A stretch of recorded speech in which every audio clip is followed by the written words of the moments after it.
कर रहा था और इत्र की वर्षा हो रही थी। चारों तरफ देखा महाराज एक से एक उपवन लगे हुए थे। ब्राह्मण देवता ने देखा, अरे वाह, यदि यहां आ गए तो बहुत आनंद हो जाएगा। थोड़े और आगे बढ़े तो जब आनंद के थोड़े से आगे बढ़े तो देखते हैं एक व्यक्ति कमल के पुष्प पर लेटा हुआ है और बहुत करुण क्रंदन कर रहा है। अब ब्राह्मण देवता का दिमाग चकराया, भाई कमल के वृक्ष पर लेटा है, इतना कोमल होता है, इसको कांटे चुभ रहे हैं, रो रहा है और जोर जोर से चिल्ला रहा है। पास में जाकर बोले, ब्राह्मण देवता भैया क्या तकलीफ है, कमल के वृक्ष पर लेटे हो? बोले महाराज अब मत पूछो, मेरी जो संतान है वो निकम्मी निकली, पितरों की परंपराओं को तोड़ा, भगवान के भजन को छोड़ा, दारू मांस मदिरा में लिप्त हो गए, पर स्त्री का गमन करने लगे। अब हमको पिंड देने वाला, जल तर्पण करने वाला, दान पुण्य के भरोसे पुण्य के बल पर मुझे मुक्ति कराने वाला कोई नहीं बचा। अब तो मुझे नरक ही भोगना पड़ेगा। उस नरक को सोच सोच करके मैं मरा जा रहा हूं।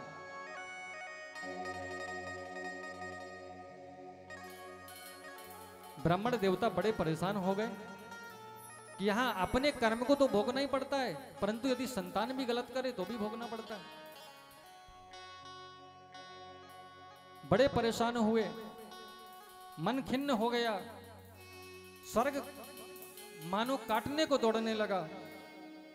बोले भैया जब तक आपके पुण्य है तो स्वर्ग भोगते हो, जब पाप प्रबल होगा तो नरक भोगना पड़ेगा। अब ब्राह्मण देवता ने सोचा नरक को देख लेता हूं। नरक देखने चले गए। नरक में देखा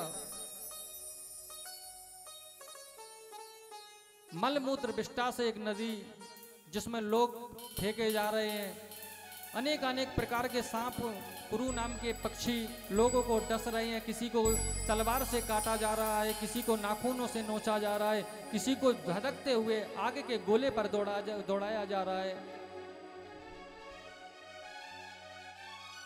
भयंकर यातनाओं को, पीड़ाओं को देख करके किसी को असंख्य किलोमीटर के अंधे कुएं में फेंक दिया गया, किसी को सर्प काट रहे हैं, किसी को बिच्छू नोच रहे हैं, किसी के मांस को काटा जा रहा है, किसी को धधकती हुई आग में फेंक दिया गया।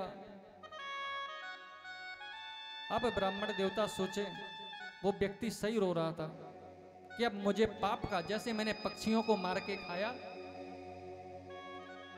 जैसे मैंने दूसरों को ताड़ित किया, दूसरों की धन को हरण किया, दूसरे की स्त्री का हरण किया, दूसरों को कष्ट दिया, दूसरों की चुगली करी, दूसरों को परेशान किया और बहुत हंसा। अब देखो यहाँ पर कितना भयंकर कष्ट है। यहाँ तो आपको अपने बचाने वाले मिल जाएंगे, नरक में कोई बचाने वाला नहीं मिलेगा, वहां तो आपको अकेला ही जाना है। और ये बात कोरोना ने अच्छे से सिखाई कि बेटा अकेले आए थे और अकेले ही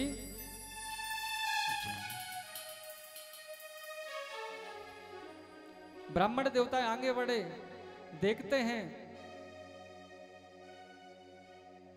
एक व्यक्ति खौलती हुई कढ़ाई में पड़ा है,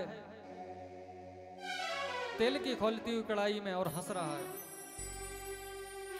ब्राह्मण देवता आश्चर्य में, वो कमल पर पड़ा था, रो रहा था, ये खौलती हुई कढ़ाई में पड़ा है और हंस रहा है। पास में गए, कान में बोले, बोले भैया आश्चर्य तो है, पूछना चाहूं? बोले पूछो। बोले आपको ये खौलते हुए जल का स्पर्श नहीं होता? और स्पर्श होता है तो क्या जलते नहीं? बोले बिल्कुल नहीं। बोले क्यों? अरे बोले भैया तुम्हें नहीं पता, तुम अज्ञान हो अभी। कैसे?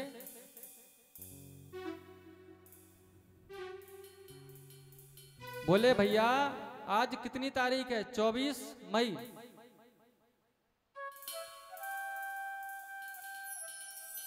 बोले 8 जून से श्रीमद् भागवत कथा खाटू श्याम में होने वाली है, और जिस दिन मेरे बालक उस भागवत रूपी कथा में आहुति देंगे, मेरे बालकों का पुण्य प्रबल होगा, मेरे बालकों का पुण्य प्रबल होगा, मेरा पुण्य प्रबल होगा। जब मेरा पुण्य प्रबल होगा तो उस धुंधकारी की तरह भगवान स्वयं गोविंद मुझे रथ लेकर के आने वाले हैं। मैं 14 जून का इंतजार कर रहा हूं, जब मेरा गोविंद आएगा और मुझे रथ में बिठा करके अपने परम धाम को ले जाएगा। महाराज मेरे वंशन ने, मेरे परिवारजनों ने, मेरे बालकों ने उस भागवत रूपी कथा में वो धन की आहुति दी है। अब मेरे परिवार के लोग भी खुशी हो जाएंगे, हम सब सुखी हो जाएंगे और मैं बैकुंठ का वासी बनूंगा। मेरा गोविंद मेरा सारथी होगा। इसलिए भैया मैं हंस रहा हूं। पंडित जी को समझ में आ गया कि भैया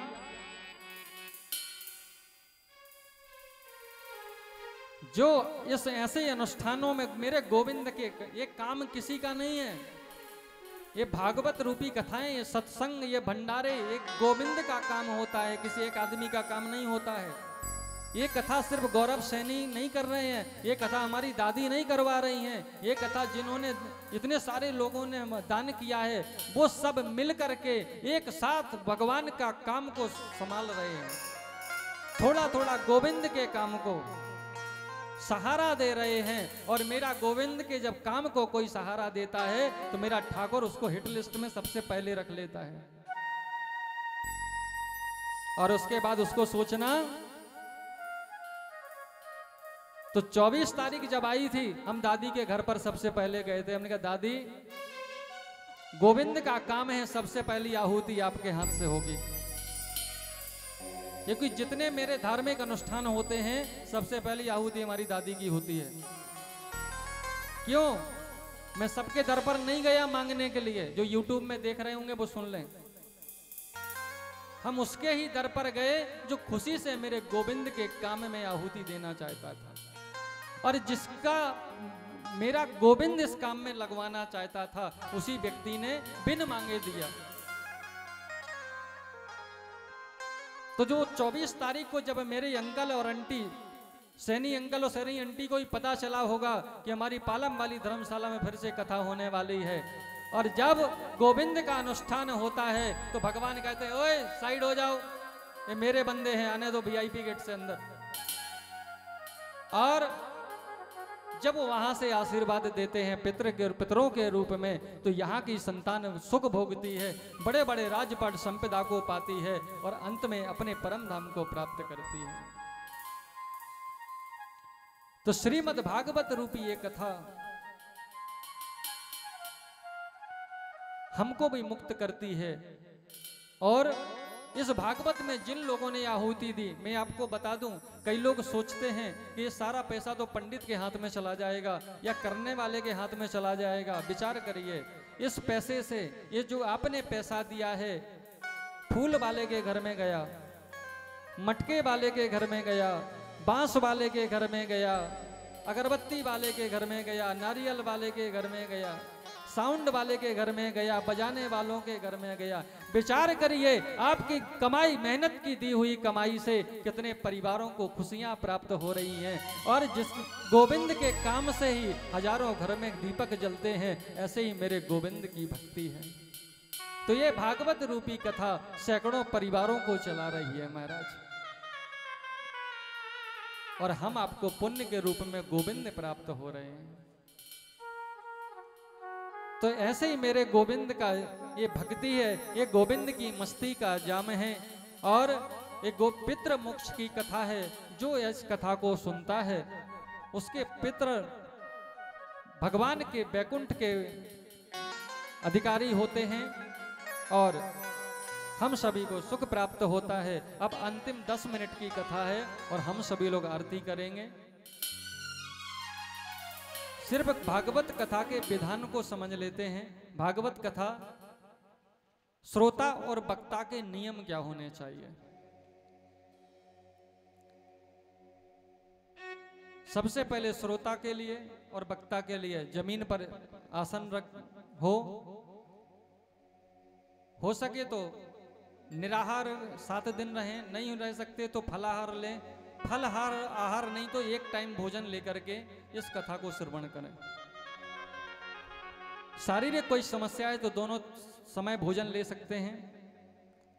प्रयास करें प्याज और लहसुन का सेवन ना करें, प्रयास करें चुगली ना करें, प्रयास करें झगड़ा ना करें, किसी को दुखी ना करें, परेशान ना करें, और खासकर तीर्थ में जब जाएं तो किसी की चुगली और किसी को परेशान तो बिल्कुल ना करें।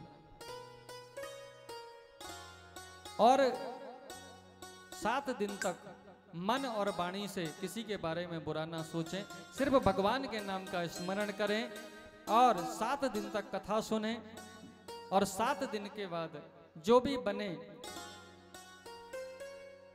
भागवत रूपी ग्रंथ में तो लिखा है कि सोने के सिंहासन में रख कर के श्रीमद् भागवत कथा को विदाई करनी चाहिए, परंतु मैं सभी से कहता हूं सोने का सिंहासन हमारा मन हो और भगवान हमारे सम्मुख हो, और फिर हम उनसे जो श्रद्धा से उन्हें अर्पण करेंगे वो हम सबकी भागवत भगवान राशि को स्वीकार करेंगे। भागवत कथा में लिखा है कि कम से कम सभी भक्त जितने यजमान बनते हैं वो सभी लोग मिलकर के वक्ता को कम से कम स्वर्ण दान तो करें। 5 चीजें दान ना कर सकें तो एक स्वर्ण दान की वस्तु का विधान यहाँ पर लिखा है। भागवत की पोथी के साथ में तुलसी दल रख करके जो भी यथा भाव श्रद्धा से दक्षिणा बने और स्वर्ण दान के सहित वक्ता को श्री सुखदेव जी को विदाई करनी चाहिए। ये भागवत कथा के सप्ताह का विधान है। कथा सुननी चाहिए, चिंतन करना चाहिए, मनन करना चाहिए, और जो चीजें समझ में आ जाएं उन अवगुणों को धीरे धीरे करके छोड़ देना और इस जीवन को धीरे धीरे धीरे भगवान के भरोसे कर देना चाहिए। नहीं एक समय पर डॉक्टर कहता है अब किसके भरोसे, अब तो जब हमें भगवान के भरोसे होना ही है तो आज ही हम खाटू में प्रण कर लें कि प्रभु